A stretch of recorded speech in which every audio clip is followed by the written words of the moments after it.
Welcome to the Delegates Blueprint. This video serves as your visual survival guide for navigating the rules of procedure and commanding the committee room at DHMUN.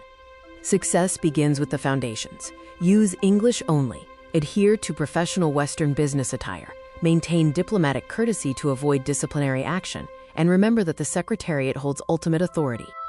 Understand the room. Committee directors enforce rules, while delegates are divided into member states with full voting rights, observer states with limited participation, and observers who act only as spectators. Every session starts with roll call.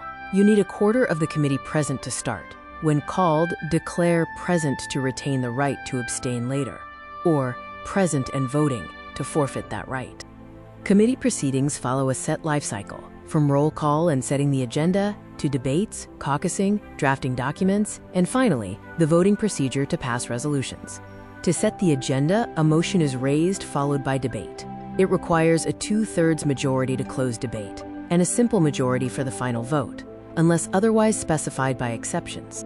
During general speakers list sessions, you may use your time to yield to another delegate, to questions from the floor, or back to the staff if your time expires.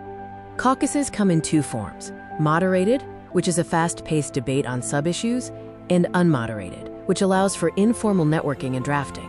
Technology usage is restricted during these times. When procedure is in question, use your points. Points of information or parliamentary inquiry seek clarification, while points of personal privilege or order are used for specific environmental or procedural corrections. Control the flow of debate with motions to postpone, suspend, or adjourn the meeting, or to close debate entirely. Each carries different thresholds for passage and impacts on the committee's timeline. Work your way up the document ladder, starting with working papers, moving to draft resolutions which require director approval and signatures, and finally, making amendments to fine-tune your solutions. When introducing resolutions, remember that signatories show interest in discussion, not support. All documents are checked for plagiarism, and any delegate can move to question the competence of a document. Amendments are essential. Procedural amendments fix minor errors, while substantive amendments change the content. Always remember the golden rule. Preambulatory clauses cannot be amended under any circumstances. For voting, directors often use a shortcut method. If there are seconds and no objections, a motion passes automatically.